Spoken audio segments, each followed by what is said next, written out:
Provisions accounts complete అయిన తర్వాత మనం డైరెక్ట్గా ప్లాంట్ అండ్ మిషనరీ అకౌంట్ని అలాగే ల్యాండ్ అండ్ బిల్డింగ్స్ అకౌంట్ని ప్రిపేర్ చేసుకోవచ్చు.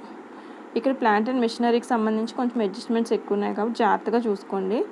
Plant and machinery account opening balance ఎంత, క్లోజింగ్ బ్యాలెన్స్ ఎంతో అవి అకౌంట్లో వేసేసుకుందాం. First plant and machinery opening balance 4 lakhs, closing balance 6,45,000. ఈ రెండు కూడా వేసేసుకున్నాం. వేసుకున్న తర్వాత మనకి 70,000 వాల్యూ చేసేటువంటి మిషన్ని 6,000కి సేల్ చేసాము అని చెప్పి అడ్జస్ట్మెంట్లో ఉంది. అంటే ఇక్కడ ఏంటి, సేల్ చేసినటువంటి మిషనరీ వాల్యూ అమౌంట్ ఎంత అంటే 6,000 బై క్యాష్ అని చెప్పి ఆ 6,000 వేసుకోవాలి. నెక్స్ట్ 70,000 వాల్యూ చేసి ఆ మిషన్ మీద మనం ప్రొవిజన్ ఫర్ డిప్రిసియేషన్కి ప్లాంట్ అండ్ మిషనరీ మీద మనం 2,000 ఆ మిషన్ మీద 2,000 డిప్రిసియేషన్ అరేంజ్ చేసాం కదా, అది ప్రొవిజన్ ఫర్ డిప్రిసియేషన్లో మనం ఆల్రెడీ నోట్ చేసాం. సో అది కూడా ఇందులోకి వస్తుంది. ఆ 2,000 కూడా బై ప్రొవిజన్ ఫర్ డిప్రిసియేషన్ అని చెప్పి 2,000 కూడా వేసుకోవాలి. నెక్స్ట్ ఆ మిషన్ మీద మనకు వచ్చినటువంటి లాస్ ఎంత, 62,000 ఎలా వస్తుంది, loss on sale of machinery. దీనికి వర్కింగ్ నోట్స్ కూడా రాసుకోవచ్చు, లేదంటే డైరెక్ట్గా ఇలా కూడా చేసుకోవచ్చు. మొత్తం మీద ప్లాంట్ అండ్ మిషనరీ అకౌంట్లో ఆ 70,000 వాల్యూ చేసేటువంటి మిషన్ని 6,000కి మనం సేల్ చేసాము. 2,000 ఏమో డిప్రిసియేషన్ అరేంజ్ చేసాము, అక్కడికి 8,000 అయింది. రిమైనింగ్ 62,000 ఏంటి అంటే ఆ మిషన్ని మనం అమ్మడం ద్వారా వచ్చినటువంటి లాస్. అది ఇక్కడ మనం వేసుకోవాలి, ఆ విషయం తెలియాలి. మీకు మ్యాక్సిమం ఇలాంటి పాయింట్సే ఇవ్వడం జరుగుతుంది. ఇలా ఒక 70,000 విలువ చేసేటువంటి మిషన్ని 6,000కి అమ్మాము అనగానే మనకు అక్కడ లాస్ వచ్చిందన్న విషయం తెలుస్తుంది. దాంట్లో ఎంత లాస్ వచ్చింది ఎలా తెలుస్తుంది అంటే డిప్రిసియేషన్ 2,000 తీసుకున్నాడు. ఆ మిషన్ అమ్మగా వచ్చింది ఎంత, 6,000, 2 కలిపితే 8,000. ఈ 8,000ని ఆ ప్లాంట్ యొక్క వాల్యూ ఎంత, 70,000. 70,000 నుంచి 8,000 లెస్ చేయండి, 62,000 వస్తుంది. అంటే ఆ ప్లాంట్ని మనం అమ్మడం ద్వారా వచ్చినటువంటి లాస్ ఎంత అంటే 62,000.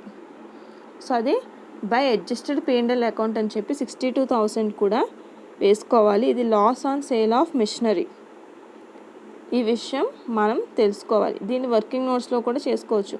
ఎలాగంటే వర్కింగ్ నోట్స్లో ఫస్ట్ 70,000 వాల్యూలోంచి సేల్ ఆఫ్ మిషనరీ 6,000 లెస్ చేస్తాం, అలాగే డిప్రిసియేషన్ 2,000 లెస్ చేస్తే 62,000 వస్తుంది. ఆ 62,000ని loss on sale of machinery అని కూడా చూపిస్తాం. లేదు డైరెక్ట్గా ఇలా ప్లాంట్ అండ్ మిషనరీ అకౌంట్లో కూడా ఆ విషయాన్ని మనం చూపించుకోవచ్చు, ఎలా చేసినా ప్రాబ్లం లేదు. సో ఇలా వేసుకున్న తర్వాత బ్యాలెన్సింగ్ ఫిగరు ఎంత వచ్చిందంటే డెబిట్ సైడ్ వచ్చింది. ఎంత వచ్చింది, 3,15,000 వచ్చింది. అంటే మనం డెబిట్ సైడ్ వచ్చిందంటే అర్థం ఏంటి, పర్చేస్ చేసినట్టు. ప్లాంట్ అండ్ మిషనరీని 3,15,000 వాల్యూ చేసేటువంటి ప్లాంట్ ఆర్ మిషనరీని మనం పర్చేస్ చేసాం. ఈ ప్రాబ్లమ్స్లో ఇవే కొంచెం టఫ్గా అనిపిస్తాయి మీకు, రిమైనింగ్ అంతా ఈజీగా ఉంటుంది. ఈ అకౌంట్స్ ప్రిపేర్ చేయడమే జాగ్రత్తగా చూసుకోవాలి. సో ఈ బ్యాలెన్సింగ్ ఫిగర్ 3,15,000 క్యాష్ పర్చేజెస్ అవుతాయి. Next land and buildings. Land and buildings opening balance, closing balance వేసేసుకున్న డిఫరెన్స్ ఏమవుతుందంటే డెబిట్ సైడ్ వస్తే క్యాష్ పర్చేస్ అవుతాయి, క్రెడిట్ సైడ్ వస్తే sale of land and buildings అవుతాయి, అంటే క్యాష్ సేల్ అవుతాయి. మీకు ఇక్కడ ల్యాండ్ అండ్ బిల్డింగ్స్ వాల్యూ చూడండి. ల్యాండ్ అండ్ బిల్డింగ్స్ మనకి ఇచ్చినటువంటి వాల్యూ ఎంత అంటే opening 3 lakhs, closing 4 lakhs. Opening 3 lakhs, closing 4 lakhs. Difference 1 lakh కూడా డెబిట్ సైడ్ వస్తుంది కాబట్టి ఇది క్యాష్ పర్చేస్ అవుతుంది. ల్యాండ్ అండ్ బిల్డింగ్స్ మనం పర్చేస్ చేసాం. నెక్స్ట్ అడ్జస్టెడ్ P&L అకౌంట్ జాగ్రత్తగా వేసుకోండి. Adjusted P&L account. Adjusted P&L అకౌంట్లో ఫస్ట్ మీకు P&L అకౌంట్కి సంబంధించి ఓపెనింగ్ బ్యాలెన్స్, క్లోజింగ్ బ్యాలెన్స్ ఇచ్చారు కదా. 1,25,000 ఓపెనింగ్, 2,50,000 ఏమో క్లోజింగ్. ఫస్ట్ ఆ రెండు వేసేయండి. నెక్స్ట్ ఏంటంటే provision for depreciation. Plant and మిషనరీకి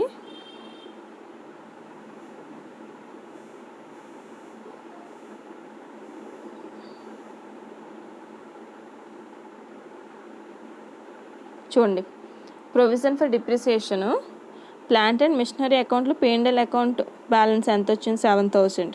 అది వేసుకోవాలి. నెక్స్ట్ 7,000 వేసుకో. అలాగే land and buildings, provision for land and buildings అకౌంట్లో ఎంత వచ్చింది బ్యాలెన్సింగ్ ఫిగర్? 4,000. అది వేసుకోవాలి.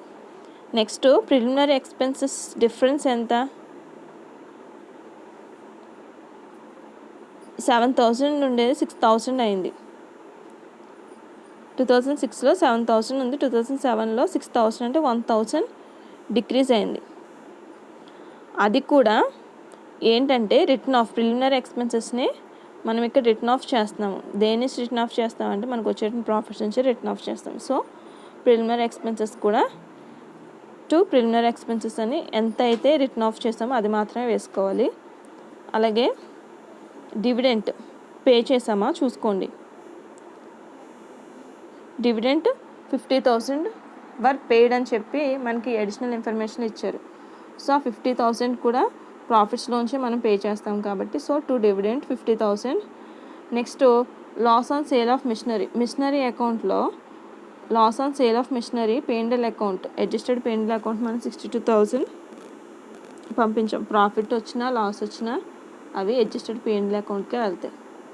సో ఇక్కడ లాస్ వచ్చింది, సో అది adjusted P&L loss on sale of machinery 62,000. Next funds from, ఇక్కడ ఏదైతే టోటల్స్ చేసిన తర్వాత బ్యాలెన్సింగ్ ఫిగర్ ఎంత వచ్చిందంటే 2,49,000 వస్తుంది. ఈ బ్యాలెన్సింగ్ ఫిగర్ ఏమవుతుంది? ఫండ్స్ ఫ్రమ్ ఆపరేషన్స్ అవుతాయి. ఓకే, ఈ 2,49,000 ఫండ్స్ ఫ్రమ్ ఆపరేషన్ని తీసుకుని ఫండ్స్లో స్టేట్మెంట్కి వెళ్ళండి. సోర్సెస్ అండ్ అప్లికేషన్స్లో first share capital 2 lakhs increase అయింది. ఒకసారి బ్యాలెన్స్ షీట్ చూడండి. షేర్ క్యాపిటల్ 2 lakhs ఇంక్రీజ్ అయింది. డిబెంచర్స్ 1 lakh ఇంక్రీజ్ అయ్యాయి. సో ఇవి రెండు కూడా సోర్సెస్లోకి వచ్చేస్తాయి. Issue of share capital 2 lakhs, issue of debentures 1 lakh.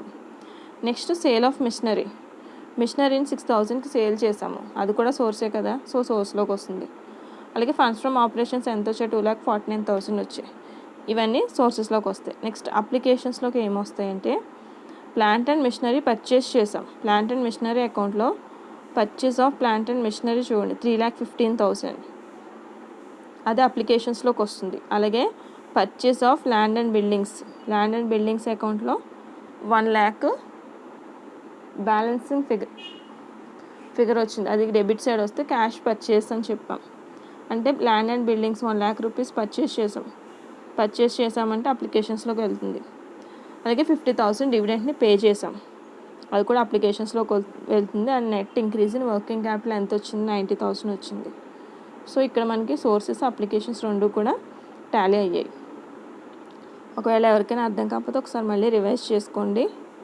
Thank you.